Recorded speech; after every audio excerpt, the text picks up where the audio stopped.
মাজারে গিয়ে কয় বাবা শাহজালাল আসলাম তোমার কাছে গো বাবা। ও বাবা শাহজালাল আমার 5টা মেয়ে সন্তান হয়েছে, জানি না 6 নম্বরে কি আছে আমার পেটে জানি না। বাবা শাহজালাল তোমার কাছে আসলাম, 6 নম্বরে আমার একটা ছেলে সন্তান দাও। বলেন তো দেখি চাইতো কার কাছে আর চাইলো কার কাছে? চাইতো কার কাছে? আল্লাহর কাছে চাইতো আর চাইলো কোন জায়গায়? মাজারও গিয়া চাইলো, শিরিক গুনাহ কার সাথে করলো? ভাইরা আমার, কিন্তু আল্লাহর পয়গম্বর ইব্রাহিম আলাইহিস সালামের সন্তান হইলা, ওনার বয়স 120 বছর, ওনার স্ত্রীর বয়স হইল 99 বছর। এত বয়স হওয়ার পরেও ইব্রাহিম আলাইহিস সালাম দোয়া করলেন, প্রভু গো রাব্বি হাবলি মিনাস সালিহিন, আল্লাহ আমাকে একটা নেককার সন্তান দান করুন। আল্লাহর পয়গম্বর আল্লাহর কাছে নেক সন্তানের জন্য দোয়া করেছেন।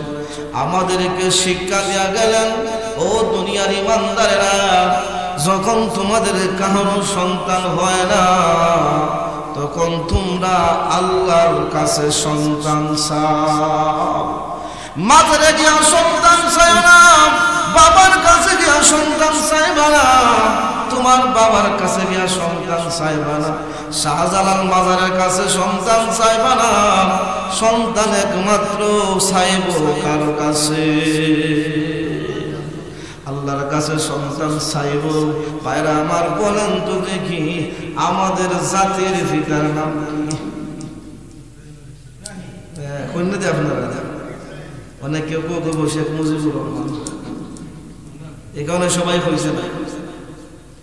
জাতির পিতা ইব্রাহিম আলাইহিস সালাম, ওনার সন্তান বলা আমরা, অথচ কেমন বাবার কেমন সন্তান হইলাম। আমাদের বাবা বলে গেছেন সন্তান না হইলে আল্লাহর কাছে চাও, আর আমরা কেমন সন্তান হইলাম রে, আল্লাহর কাছে না চাইয়া বাবার কাছে চাই। আছে না এরকম? এই জন্য আল্লাহ রাব্বুল আলামিনের কাছে ইব্রাহিম বলেন, রাব্বি হাবলি মিনাস সালিহিন, আল্লাহ আমি নিঃসন্তান অবস্থায় আমাকে একটা নেককার সন্তান দান করো। আল্লাহ রাব্বুল আলামিন ইব্রাহিম আলাইহিস সালামের দোয়াটা আল্লাহ কবুল করে নিলেন।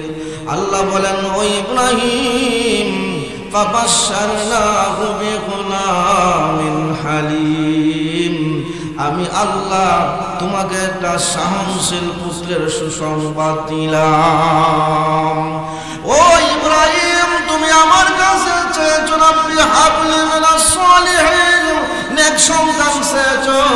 এই জন্য ভাইরা আমার, যখন আল্লাহর কাছে সন্তান চাইবেন, নেক সন্তানের জন্য দোয়া করবেন, আল্লাহ গো আমাকে একটা নেককার সন্তান দান করো। ইব্রাহিম আলাইহিস সালাম নেক সন্তান যখন চেয়েছেন, আল্লাহ সুসংবাদ দিয়েছেন, ও ইব্রাহিম তুমি একটা নেক সন্তানের সুসংবাদ গ্রহণ করো। ফাবাশশারনাহু বিগুলামিন হালিম, এই সন্তানটা হবে ধৈর্যশীল, সহনশীল, এমন ধৈর্যশীল হবে যে ধৈর্যশীল এমন সন্তান হবে, কেমন ধৈর্যশীল।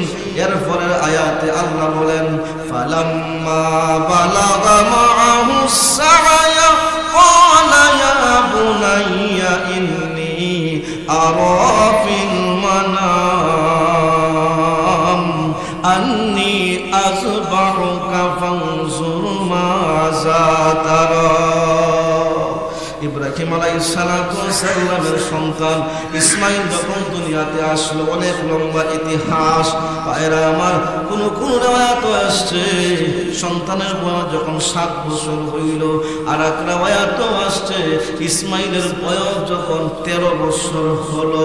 তাফসীরে মাজহারির মধ্যে উল্লেখ করা হয়, ইব্রাহিমের সন্তান ইসমাইল উনি যখন সাবালক অবস্থা হয়েছিলেন, এমন এক অবস্থা হয়েছিলেন, সন্তান যখন বাবার সাথে চলাফেরা করার মতো বয়স হয়েছিল, বাবার পাশে দাঁড়াবে, বাবার বিপদে আপদে কাজে আসবে, এমন মুহূর্তে আমার আল্লাহ ইব্রাহিমকে স্বপ্নের মাধ্যমে দেখাইলে, ও ইব্রাহিম তুমি আমার রাস্তায় কুরবানি করো। ইব্রাহিম আলাইহিস সালাম প্রথম রজনীতে এই সংবাদ দেখে 100 উট আল্লাহর রাস্তায় কুরবানি করলেন। ভাইরা আমার, কিতাবের মধ্যে উল্লেখ করা হয় দ্বিতীয় রজনীতে আবার স্বপ্নে দেখলেন, আবার 100 উট কুরবানি করলেন। তৃতীয় রজনীতে আবার যখন স্বপ্নে দেখলেন, ইব্রাহিম আলাইহিস সালাম নবী বনের স্বপ্ন হলো বহি সত্য, তা মিথ্যা হতে পারে না, কিন্তু আপনি আমার সত্য মিথ্যা হতে পারে কি পারে না? আপনি আমার স্বপ্ন হাসাও হতে পারে, মিশাও হতে পারে, কিন্তু পয়গম্বররা যা স্বপ্ন দেখেন তা কখনো মিথ্যা হতে পারে না। কারণ হাদিস শরীফের মধ্যে আসছে, পয়গম্বরদের চোখ ঘুমায় কিন্তু অন্তর ঘুমায় না, চোখ যদিও ঘুমায় কিন্তু অন্তর ঘুমায় না। এই জন্য পয়গম্বরদের স্বপ্নটাও হলো ওহি। আল্লাহর পয়গম্বরকে ইব্রাহিম আলাইহিস সালামকে যখন 3 বার স্বপ্ন দেখেন, তৃতীয়বার উনি ভাবলেন, আইরে আল্লাহর রাস্তায় প্রিয় জিনিস কুরবানি করব, আমার কাছে তো আমার সন্তানের চাইতে প্রিয় জিনিস আর কোনো কিছু নাই। ও আমার ভাইরা, সন্তানের চাইতে প্রিয় বস্তু আর কোনো কিছু হতে পারে না। কেমন সন্তান 120 বছর বয়সে সন্তান পাইল, আবার সন্তানটা যখন বাবার বিপদে গিয়ে কাজে লাগবে, বাবার আপদ বিপদে কাজে লাগবে, এই অবস্থায় মহান আল্লাহ পরীক্ষার মতো ফালায়া দেন ইব্রাহিমকে, ও ইব্রাহিম তুমি কুরবানি করো। ভাইরা আমার, তৃতীয় দিন ইব্রাহিম আলাইহিস সালাম বুঝতে পারলেন, আমার সন্তান ইসমাইল ছাড়া আমার কাছে প্রিয় জিনিস আর কোনো কিছু নাই। আমার ভাইরা, ইব্রাহিম আলাইহিস সালাম বললেন ছেলেকে, ফালাম্মা বালাগা মাহুস সায়া ক্বালা ইয়া বুনাইয়া ইন্নী আরা ফিল মানাম আন্নী আযবাহুকা। ইসমাইল আলাইহিস সালাম যখন তিনি ওনার বয়স যখন 13 বছর অথবা বালেগ হয়েছিলেন, এই মুহূর্তে ইব্রাহিম আলাইহিস সালাম সন্তানকে বললেন, ইয়া আবয়া সন্তান, ইয়া বুনাইয়া ইন্নী আরা ফিল মানাম। আমার কলিজার টুকরা সন্তান ইসমাইল, আমি স্বপ্নে দেখেছি আন্নী আসবাহুকা, তোমাকে জবে করতে, ফানজুর মাজা তারা। ও ইব্রাহিম, ও ইসমাইল, এতে তোমার মতামত কি? এতে তোমার ভাইরা আমার, মহান আল্লাহ বলেছিলেন, ফাবাশশারনাহু বিগুলামিন হালিম, এমন সন্তান তোমরা দান করবো যে সন্তান হবে সাহসীল, ধৈর্যশীল সন্তান। ভাইরা আমার, ইসমাইলকে ওনার বাবা ইব্রাহিম বলেছিলেন, বাবারে আমি স্বপ্নে দেখেছি তোমাকে জবাই করতেছি, ফানজুর মাজা তারা, এতে তোমার মতামত কি? তাকায়া দেখেন কেমন বাবার কেমন সন্তান। ইসমাইল বলেন, ইয়া আবাতি ফাআল মা তুমার সাতাজিদুনি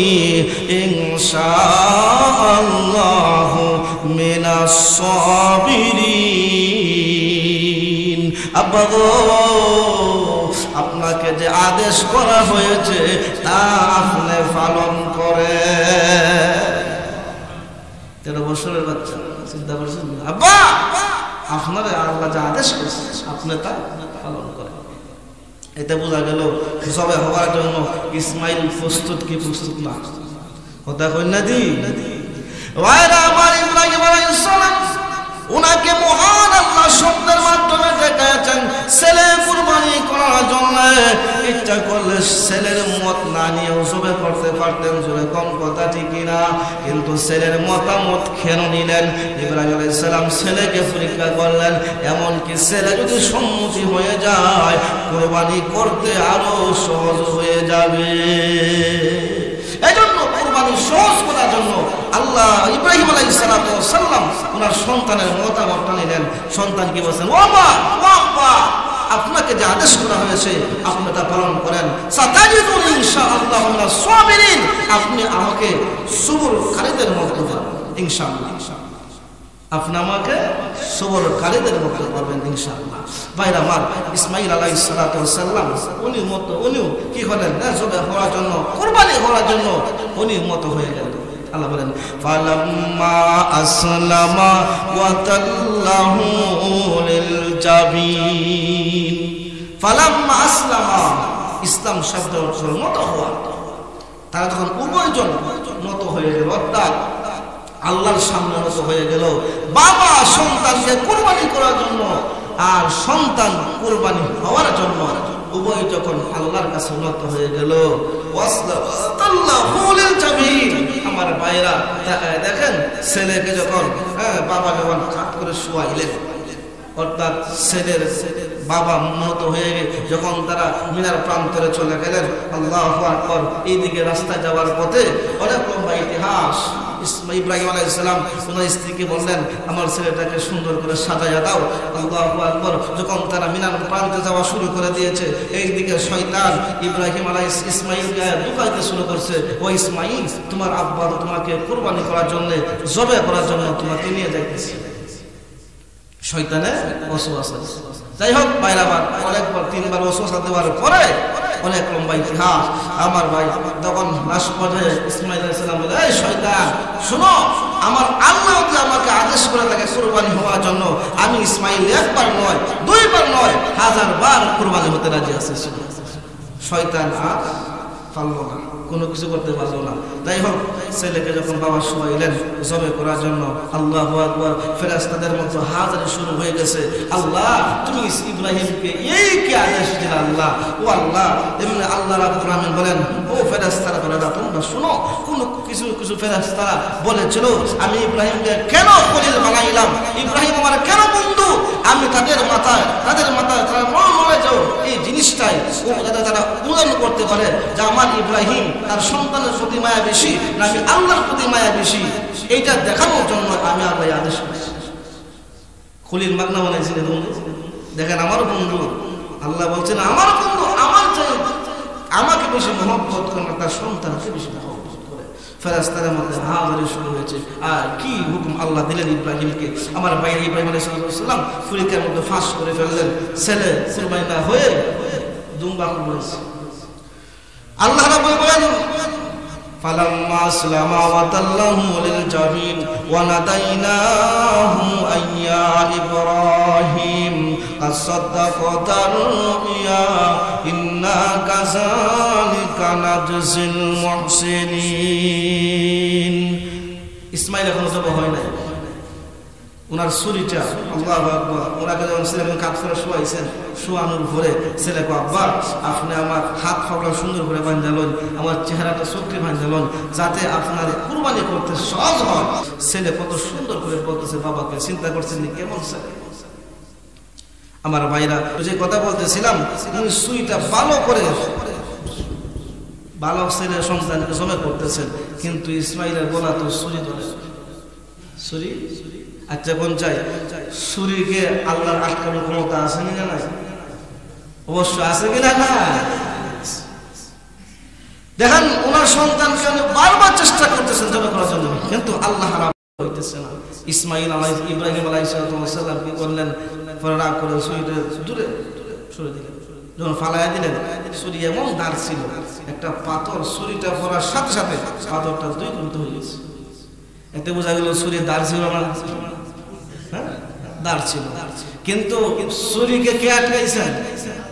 আসলে আল্লাহর উদ্দেশ্য ইসমাঈল জবে হওয়া নয়, সন্তান কুরবানি করা নয়, আল্লাহর উদ্দেশ্য হলো ইব্রাহিমের অন্তর দেখা, দেখি ইব্রাহিম আমার প্রতি কি মহব্বত না তার সন্তানের প্রতি কি মহব্বত। আমার ভাইরা, ইব্রাহিম আলাইহিস সালাম যখন আবার সুরে যাওয়ার আল্লাহ বলছে ইব্রাহিম তাড়াতাড়ি যাও, তাড়াতাড়ি গিয়ে ইব্রাহিমের সুরের নিচে একটা দুম্বা ধরে দাও।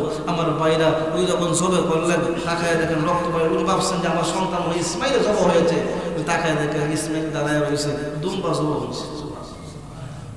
আসলে আল্লাহর কি উদ্দেশ্য ছিল কোরবানি করা না অন্তর দেখা? কথা হই না। ইব্রাহিম আলাইহিস সালাম যে কুরবানি করছেন, ওনার অন্তরের কুরবানি করছেন, অন্তরের কুরবানি করছেন। ওনার সন্তানের মহব্বত চাচ্ছেন যে আমার সন্তানের চাইতে আমার আল্লাহ বড়, আমার সন্তানের চাইতে আমার আল্লাহর প্রতি মহব্বত বেশি।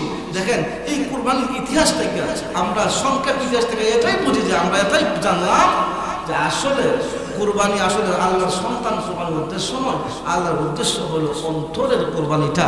এই জন্য আল্লাহ তাআলা বলেছেন ইব্রাহিমের সন্তান কুরবানি হয় নাই, তারপরও আল্লাহ বলেছেন ওয়া নাদাইনাহু আইয়া ইব্রাহিম কাসাদদাতা রুইয়া, ও ইব্রাহিম তুমি তোমার স্বপ্নকে বাস্তবায়িত করেছো, ও ইব্রাহিম তুমি তোমার সব স্বপ্নকে বাস্তবায়িত করেছো, তোমার কুরবানিকে আমি আল্লাহ কবুল করে নিয়েছি।